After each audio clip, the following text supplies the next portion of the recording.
Amén, amén. Así sea. Vamos a utilizar 3 citas. Primera, Mateo 24, capítulo 24 de Mateo, del versículo 36 al 39. No, quédese ahí, que ahí usted se va a quedar ahí en la que le puse, es la tercera cita que vamos a usar, porque ahí no vamos a quedar más tiempo. Ahí vamos a leer más. Mateo 24, y para entender Mateo 24, entonces tendríamos que ir después a Génesis 6. Pero leemos esos 3 textos de Mateo 24 primero. Vamos a estar tratando el tema hoy bajo el título La anarquía de estos tiempos. La anarquía de estos tiempos. ¿Qué es la anarquía? Es el desgobierno o la falta de gobierno en un pueblo, una ciudad o una nación. El desgobierno. Y por lo menos en 3 ocasiones en la Biblia, el pueblo de Dios, el pueblo de Israel, entró en esta condición de anarquía. Entró en esta condición de anarquía. Por lo menos el pueblo de Israel entró en 3 ocasiones y vamos a estar revisando. Gloria a Dios. Amén. Llegamos a comer de nuevo aquí. Déjame abrir la puerta. ¿Ya están terminando? No.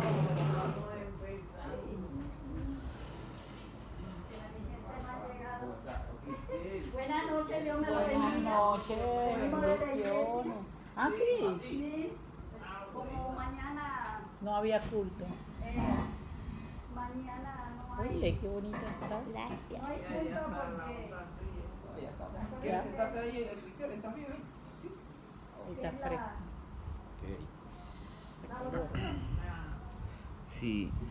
Mateo 24:36. Mateo 24, 36. Oiga, mira, tengo una asistente perfecta ahí, ¿ves? Ya que no puedo yo complicándome con los lentes. Léeme, pues, por favor. Mateo 24, 36. Colaborame, por favor. Muchísimas gracias.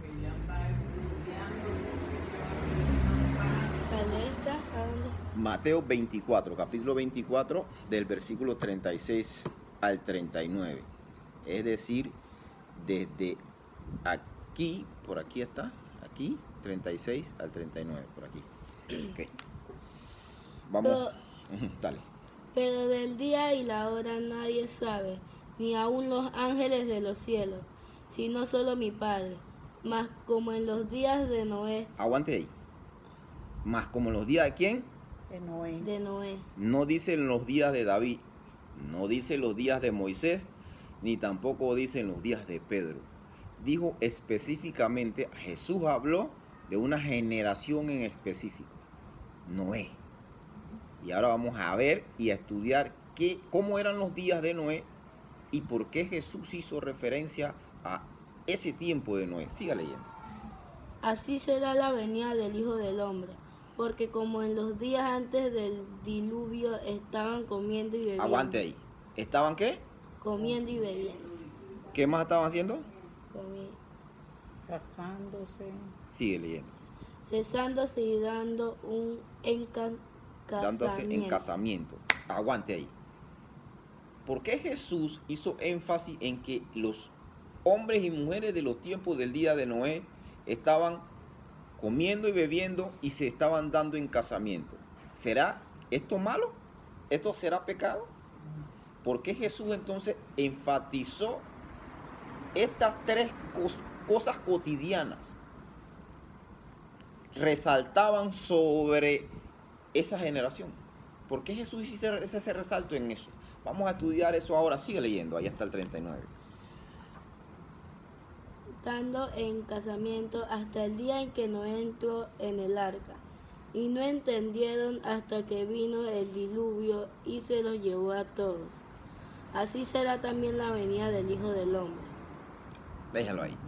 Para entender cómo eran esos días que citó Jesús, los días de Noé, necesitamos irnos a Génesis capítulo 6.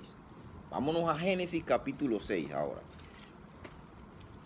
Génesis 6. Aquí, capítulo 6, versículo 1. ¿Cómo dice el subtítulo del capítulo 6 de Génesis? La maldad de los hombres. La maldad de los hombres. Entonces ya con solamente leer el subtítulo de los tiempos de Noé, nos vamos dando cuenta una de las características, que esa característica la vamos a dejar de último en este estudio, pero ya nos vamos dando cuenta de cómo eran las características de los hombres en los tiempos de Noé. Lee del capítulo 1, del versículo 1. La maldad de los hombres. Sí. Aconteció que cuando comenzaron los hombres a multiplicarse. Aguante ahí. Aconteció que cuando comenzaron los hombres a multiplicarse. A ver, ahí hacemos una pausa. Otra característica estamos encontrando. Esto se llama, en términos científicos hoy día, explosión demográfica. Es decir, el crecimiento de la población mundial. En ese tiempo, en los tiempos de Noé, se dio ese crecimiento. Y se especula que en los tiempos de Noé, en toda la tierra, podría haber alrededor de 200.000 personas. Se especula.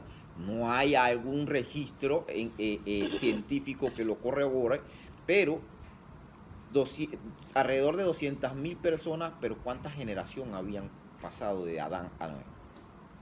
Entonces, ¿qué significa eso? Que hubo un boom, un crecimiento en la población en los tiempos de Noé, igual como el que se está dando en este tiempo. No ha habido nunca en la historia de la humanidad tanta reproducción como la hay en este tiempo, con todo y que los de la llamada Agenda 2030 están buscando la forma de cómo reducir la población mundial. Hoy estamos superando los 8.000 millones de habitantes en la Tierra.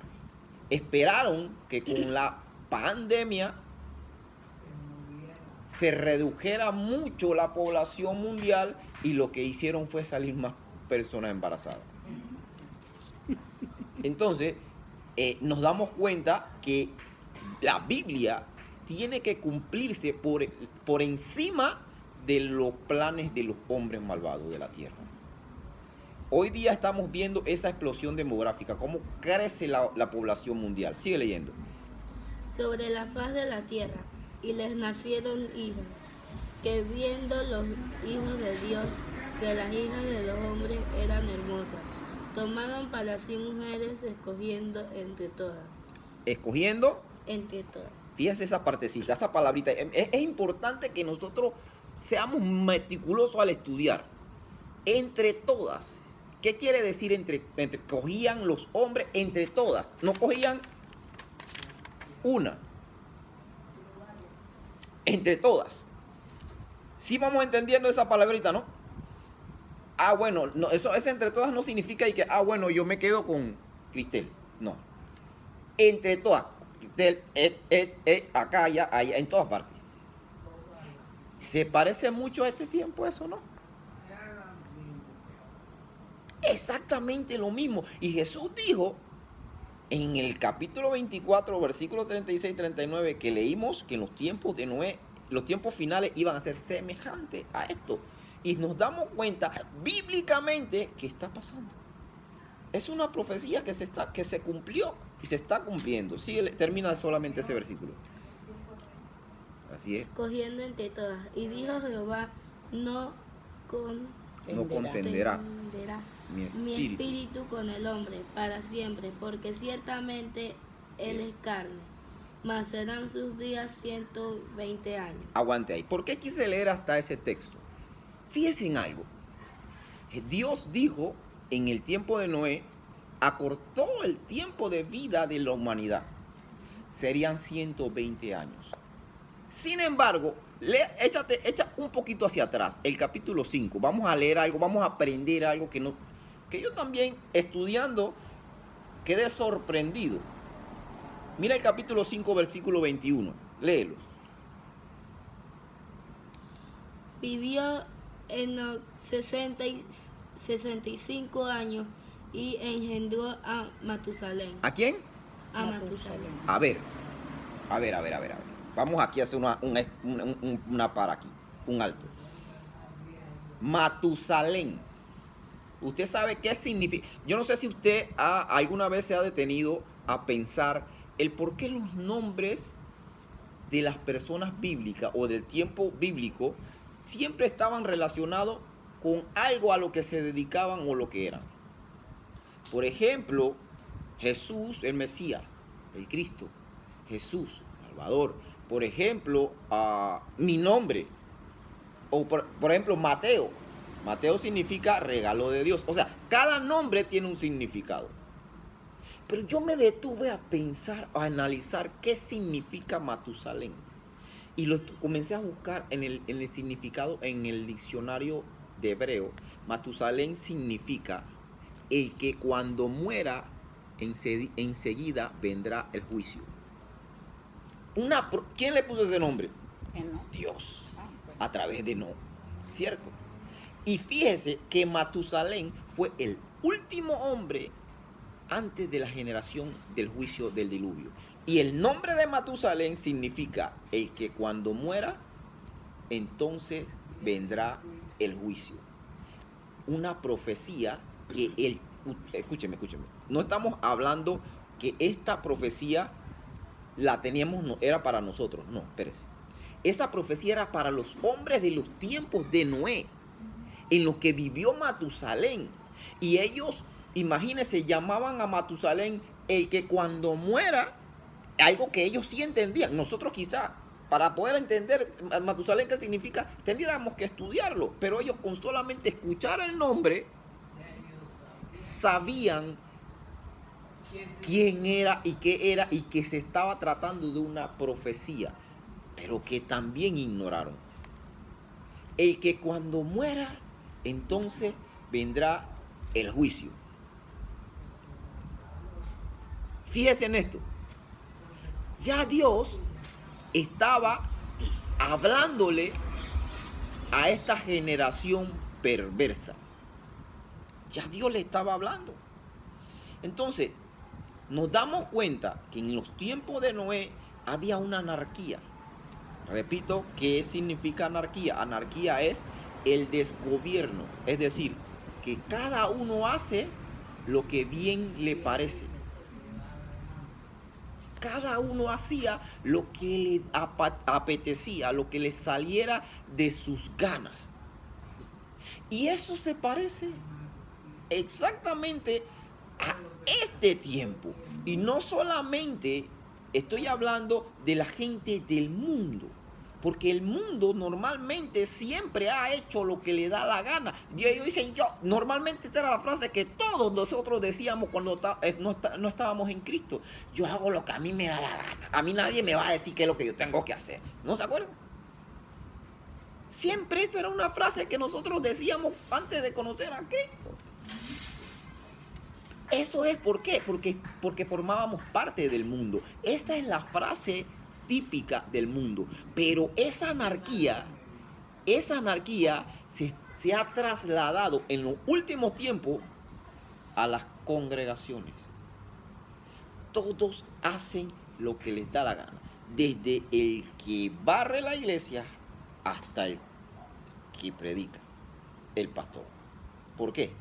Porque no necesariamente que yo sea un pastor de una iglesia me hace a mí o me da la potestad de hacer lo que yo quiera con las ovejas. Porque número uno, las ovejas no son mías, son de Dios. Jesús dijo, mis ovejas, oyen mi voz y me siguen. Haciendo referencia en este texto de que las ovejas son de ¿quién? De Jesús. Quien derramó su sangre por todas esas ovejas fue Jesús. Por ende, eso le pertenecen. De hecho, Jesús dijo, porque nuestro templo, nuestro cuerpo es templo del Espíritu Santo. Es decir, le pertenece a Dios. Entonces, ya nosotros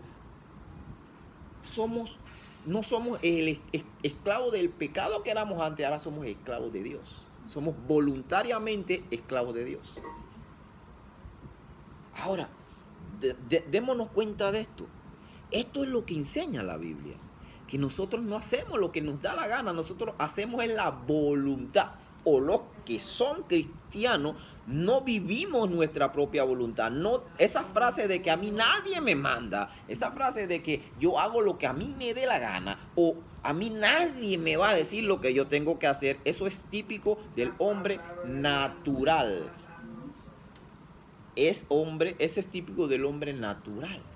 Pero el cristiano se sujeta a la voluntad de Dios. Por eso la oración o el Salmo 23 dice, hágase su voluntad. Jesús dijo en su oración también cuando le enseñó a orar a los discípulos, Padre nuestro que estás en los cielos, santo es tu nombre, venga a nosotros tu reino, hágase, ¿qué cosa? Voluntad. Significa que el cristiano o los hijos de Dios no vivimos en anarquía, vivimos sujetos a una voluntad y es a la de Dios, no a la de nosotros mismos. Entonces, fíjense en algo, en los tiempos de Noé había un gobierno completamente abierto. Los hijos de los hombres se comenzaron a multiplicar y las hijas agarraban a la que sea. Exactamente como pasa ahora. Entonces, fíjense en esto.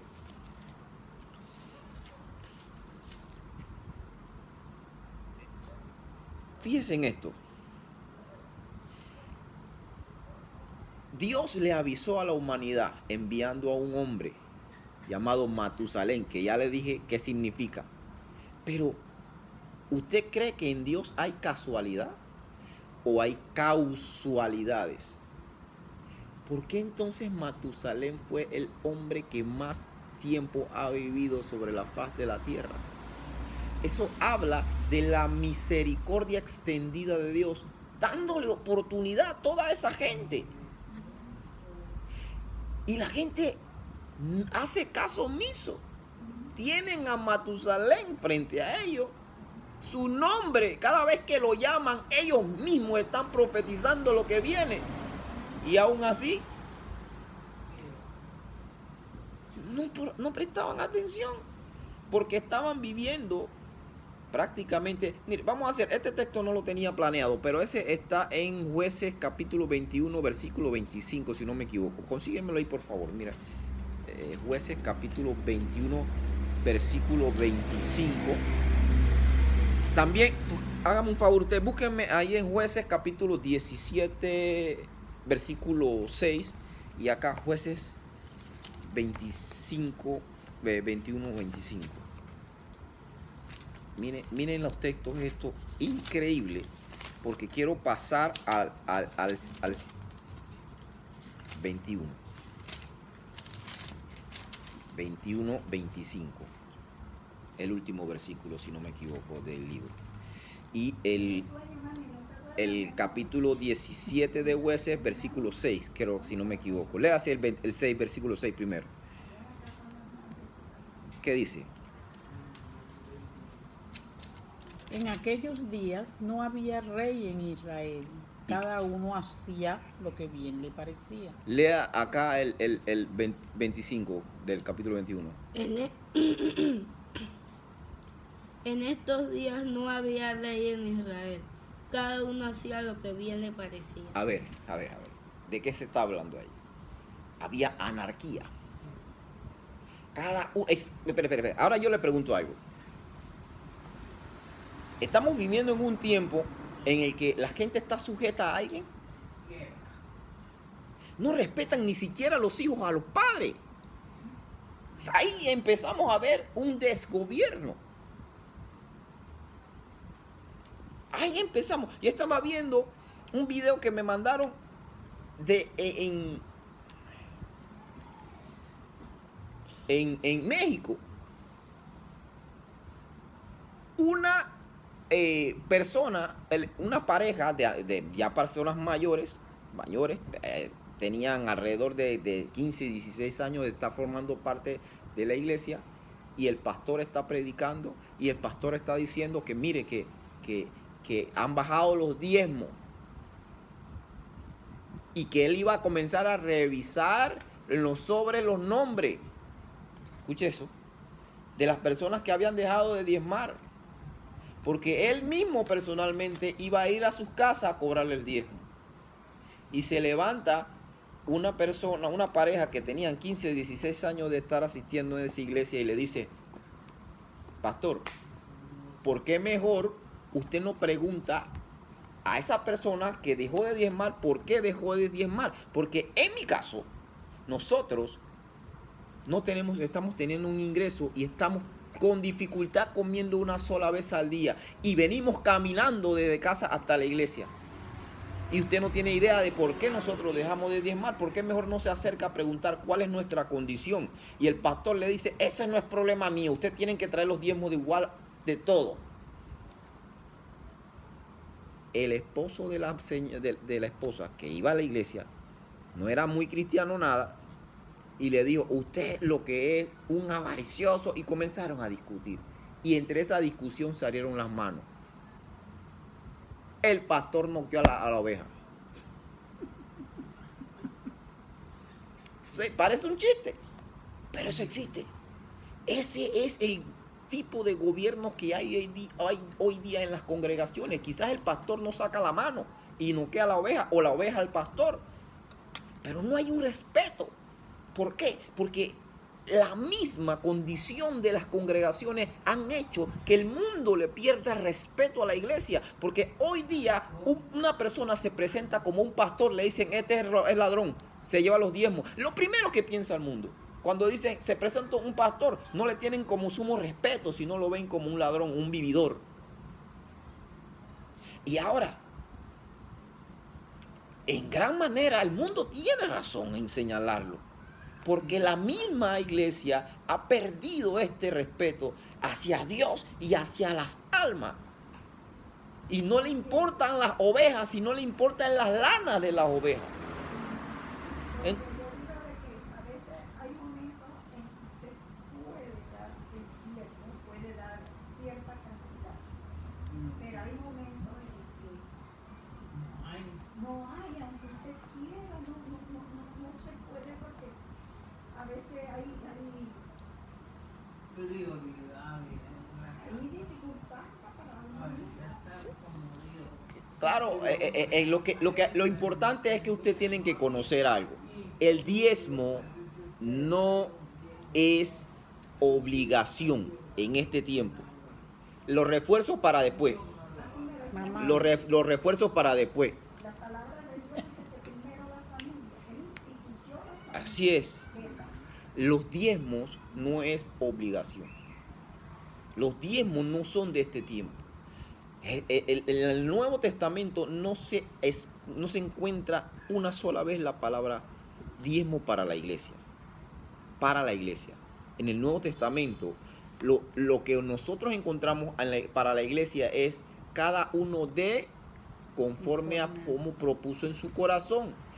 También las ofrendas que se recogían en Hechos de los hermanos, se habla de ofrenda, es cosas voluntarias, cosas que en su corazón nace para usted dar, no es una obligación. Ya nosotros dimos una clase de los diezmos hace bastante tiempo ya, en el que quedaba claro que los diezmos no son para nosotros, tampoco son para el pastor. Ahora, ese es otro tema. A lo que quiero llegar es a la anarquía en la que se está viviendo, no solamente en el mundo. Sí, encima, el mundo vive como quiere, como le da la gana. Ahora mismo no se ha visto. Otro de las características de los tiempos de Noé es el aumento de la maldad. Lo que leímos en el encabezado de Génesis capítulo 6. La maldad de los hombres. La maldad se ha aumentado. Y el mismo Jesús lo dijo en Mateo 24. En los postreros tiempos, el corazón se va a enfriar por causa de la maldad. La maldad se ha incrementado a tal nivel que usted ve ahora como un hijo, una hija mata a una madre. Como usted ve una madre abandona a niños, sus hijos que cargaron en su vientre en un basurero. o los tiran en una letrina. Metieron una maleta porque la mujer era Fíjense en esto, mire lo que sucedió que hace poco, que una mujer tratando de venderle un embarazo que nunca existió a otro hombre por quién sabe qué, iban a enterrar una muñeca. O sea, usted se ve tanta la maldad como ha crecido. Y eso no solamente el mundo, también la iglesia. Porque en la iglesia encontramos a hermanos que le dicen, ay, hermana, no he comido. Se le acercó a la hermana a ver si no he comido. Y viene la hermana y me dice, ay, saco $5. Hermana Cristel, no he comido. $5. Hermana, $5. $5. Cuando se van, salen con más plata que yo. Que todos los que nos trabajamos, pues.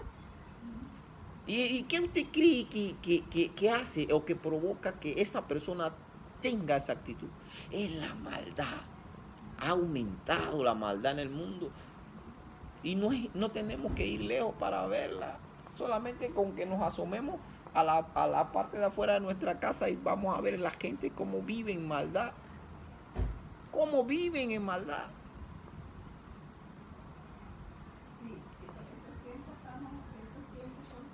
Nunca habíamos visto tanta maldad como en este tiempo. Probablemente en el tiempo de Noé existía lo mismo. Otra de las características de los hombres de Noé era exactamente lo mismo que existió tiempo después del diluvio, que fue Sodoma y Gomorra. ¿Qué significa? Vamos a explicar eso. ¿Qué significa Sodoma y Gomorra? Sodoma era la palabra que se utilizaba en ese entonces para referirse a lo que nosotros hoy día, la palabra que nosotros utilizamos, homosexuales.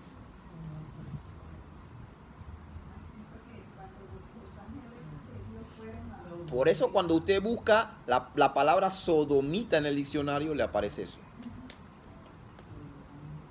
O sea, y en este tiempo, igual que en el tiempo de Sodoma y Gomorra, que yo no sé si usted se acuerda, el pasaje en el que los ángeles fueron a avisarle a Lot que saliera de la ciudad, y llegó el pueblo, dice, desde el más joven hasta el mayor, a buscar a los ángeles. ¿Para qué?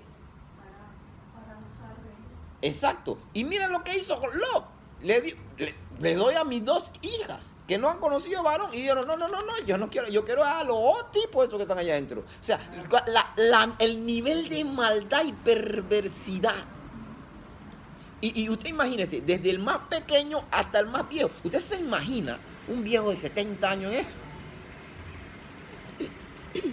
O un niñito. O sea, cómo la maldad se había incrementado, a la perversidad a tal punto que ya el ser humano había perdido la perspectiva de Dios. No le interesaba a Dios bajo ninguna circunstancia. Todo era maldad y perversión.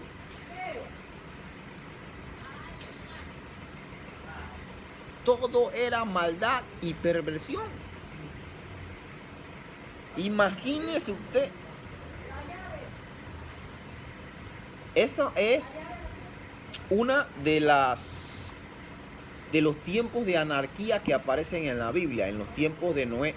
También lo leímos en Jueces, en 2 pasajes diferentes, que en ese lapso en el que Israel estaba sin rey, que estaba la transición de los jueces a rey, el pueblo quedó en anarquía. No había nadie quien gobernara, no había nadie que dictara las leyes, o que dictara justicia, o que tomara el control del pueblo.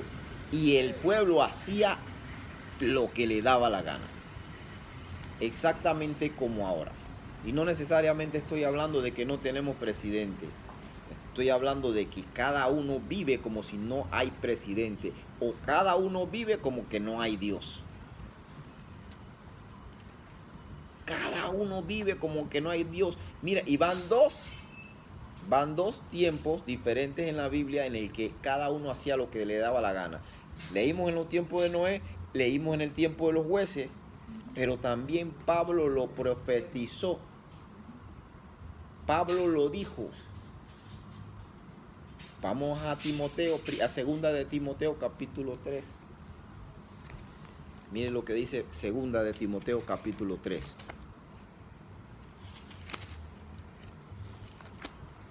Aquí, capítulo 3.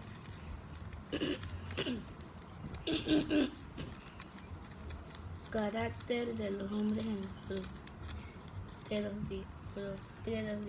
los postreros días. Carácter de los hombres en los postreros días. Pero antes de eso, voy a tocar el tercer punto o la tercera vez que aparece en la Biblia la anarquía. Y aquí vamos a hablar un poquito de historia, porque